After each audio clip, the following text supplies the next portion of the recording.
Vous avez pleuré pour Patrick Balkany ? Alors vous aussi, défiscalisez en faisant un don à Radio Parleur. Ça se passe sur radioparleur.net/don.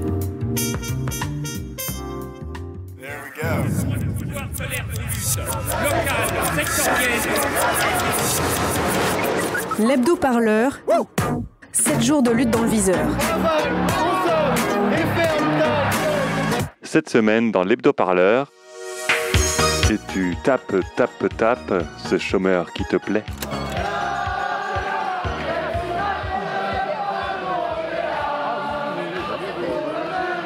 Le 1er novembre dernier, certaines mesures de la réforme de l'assurance chômage entraient en vigueur.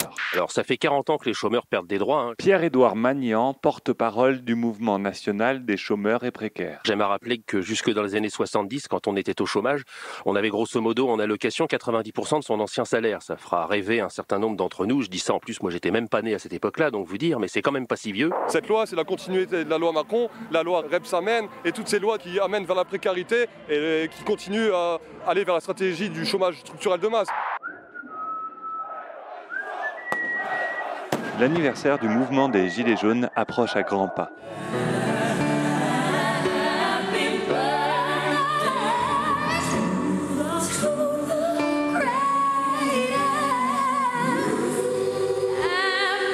Le mouvement fluorescent affichait parmi diverses réclamations une revendication particulière, la fin des inégalités. C'était, on s'en souvient, l'une des doléances des Gilets jaunes pendant plusieurs mois, ce qu'ils considèrent être les inégalités en France. Bonsoir Antoine de Pressigou. Bonsoir Gilles. Il y a encore, selon l'Observatoire des inégalités, encore 5 millions de Français qui vivent avec moins de 855 € par mois. Pendant ce temps, sur LCI, Julie Graziani, elle est éditorialiste au magazine L'Incorrect, qui a été fondé par des proches de Marion Maréchal Le Pen. Elle était invitée hier de l'émission 24 heures Pujadas, et on a pu voir notamment cette séquence. Mais à un moment donné, je ne connais pas son parcours de vie à cette dame. Qu'est-ce qu'elle a fait pour se retrouver au SMIC? Est-ce qu'elle a bien travaillé à l'école? Est-ce qu'elle a suivi des études? Et on pense communément que l'éducation en France permet de diminuer les inégalités. Est-ce que c'est vrai ou est-ce que c'est faux? Eh bien non.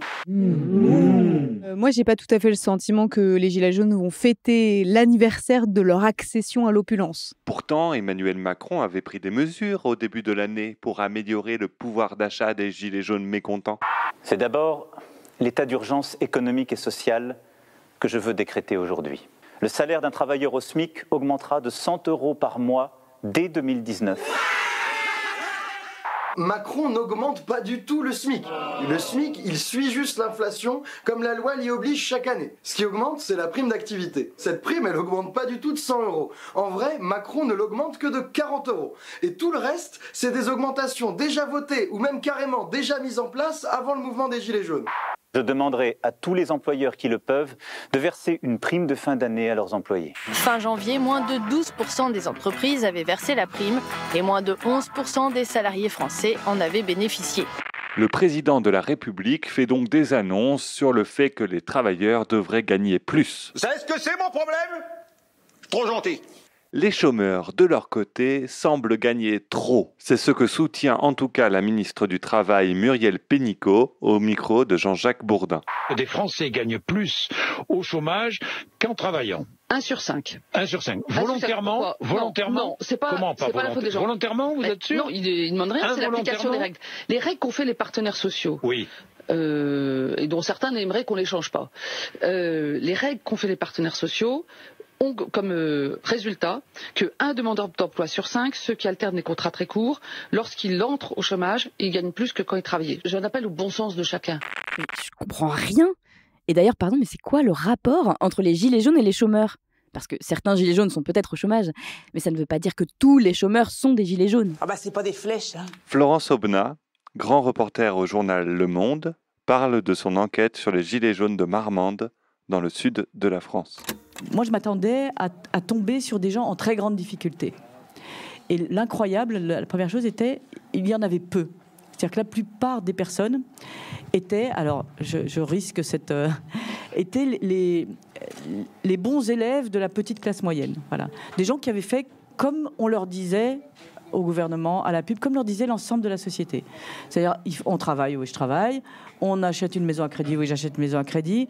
On roule en bagnole, bah oui, je roule en bagnole parce qu'il n'y a plus de ça. Voilà, donc des gens qui font dans la norme, j'allais dire.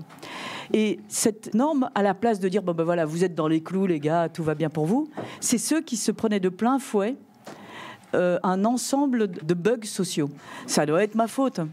Les gens certains d'entre eux en tout cas, avaient un peu cru en Macron, un peu cru, voilà, ça va repartir, et tout à coup, ils se rendaient compte que le problème n'était pas individuel, tout le monde avait le même. Les Gilets jaunes sont sociologiquement des travailleurs et travailleuses touchés par la précarité, voire par la pauvreté, notamment les femmes très présentes dans le mouvement. J'ai 2 enfants, je suis seule, je suis au SMIC. Et je comprends très bien qu'elle s'en sorte pas, c'est sûr qu'elle s'en sort pas à ce niveau-là. Quand je pense que ça faisait 2 séances qu'on travaillait sur le module empathie, quoi. Pôle emploi, enfin avant de rentrer dans les détails techniques, c'est un guichet social d'abord. Vous avez des gens qui vont là, c'est le dernier lien finalement avant la précarité totale. Ce qu'il faut attaquer, c'est la philosophie de ce gouvernement derrière. C'est le choix politique de la pauvreté. Ce qui a été fait dans les années Thatcher, la politique du guichet en Grande-Bretagne, ce qui a été fait en Allemagne avec les lois Hartz et les job centers qui sont un enfer pour les chercheurs d'emploi. Bah tu vois, c'est ce que je te disais. Le durcissement des règles du chômage, c'est pas une très bonne nouvelle pour les Gilets jaunes. D'ailleurs, tu regardes bien sur les fils de discussion des Gilets jaunes, ils sont vraiment pas contents. Genre, pas du tout.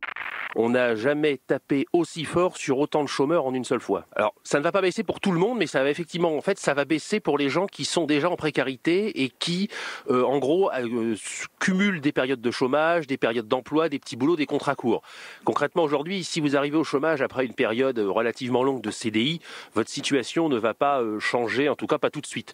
Par contre, à partir du moment où vous vous retrouvez au chômage, si vous trouvez des bouts de contrat par-ci par-là, si vous ressortez du chômage pour un CDD de 2 mois que vous y revenez, là, alors les modes de calcul sont toujours un petit peu compliqués et c'est jamais très simple sans rentrer dans les expliquer tôt le matin, mais clairement, entre guillemets, on va précariser et appauvrir encore plus ceux qui sont déjà précaires et pauvres. La liberté, c'est pas de se dire que finalement, je vais bénéficier des allocations chômage pour partir 2 ans en vacances.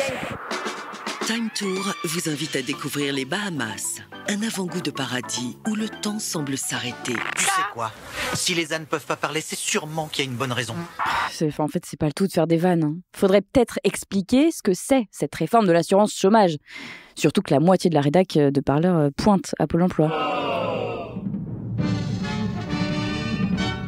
L'assurance chômage, créée en 1958, est une association d'aide aux salariés involontairement privés d'emploi. Le général de Gaulle, Je vous ai compris, impulse une dynamique.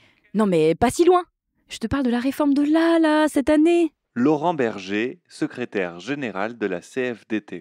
Dès le départ, moi j'ai dit, la CFDT a dit, ça va être une tuerie, entre guillemets, excusez-moi ce terme un peu trivial. C'est une réforme résolument tournée vers le travail, vers l'emploi, contre le chômage et pour la précarité. Et contre la précarité, pardon.